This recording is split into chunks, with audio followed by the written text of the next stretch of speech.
Hi friends, అందరూ ఎలా ఉన్నారు ఫ్రెండ్స్? బాగున్నారా? నేనైతే చాలా బాగున్నాను ఫ్రెండ్స్. చూడండి, ఈరోజైతే మీకు లెమన్ రైస్ చూపిస్తున్నాను ఫ్రెండ్స్, ఎలా చేయాలో. మా ఆయన అయితే లంచ్లో లెమన్ రైస్ చేయమన్నారు ఫ్రెండ్స్. మా పిల్లలు కూడా చాలా ఇష్టం ఫ్రెండ్స్. మా పిల్లలు బాగా ఇష్టంగా తింటారు. మా బాబుకి అయితే చాలా ఇష్టం. ముందుగా అయితే రైస్ కుక్ చేసుకోండి. ఇంతలో పసుపు వేసుకొని, దాని తర్వాత శనగపలుకులు, శనగపప్పు, మినపప్పు, ఆవాలు, ఎండుమిరపకాయలు, పచ్చిమిర్చి, కరివేపాకు వేసుకొని బాగా ఫ్రై చేసుకోండి ఫ్రెండ్స్. మీకు తగినంత సాల్ట్ వేసుకోండి ఫ్రెండ్స్.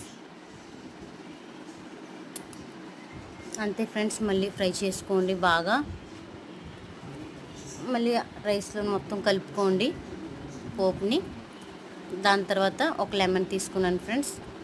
మీకు పులుపు తగ్గట్ట మళ్ళీ మీరు యాడ్ చేసుకోవచ్చు. నేనైతే ఒక లెమన్ తీసుకున్నాను ఫ్రెండ్స్. చాలా టేస్ట్గా ఉంటుంది ఫ్రెండ్స్. అంతే ఫ్రెండ్స్, మీకు ఈ వీడియో నచ్చినట్టుగా అయితే లైక్ చేయండి, షేర్ చేయండి, సబ్స్క్రైబ్ చేయండి. Thank you friends.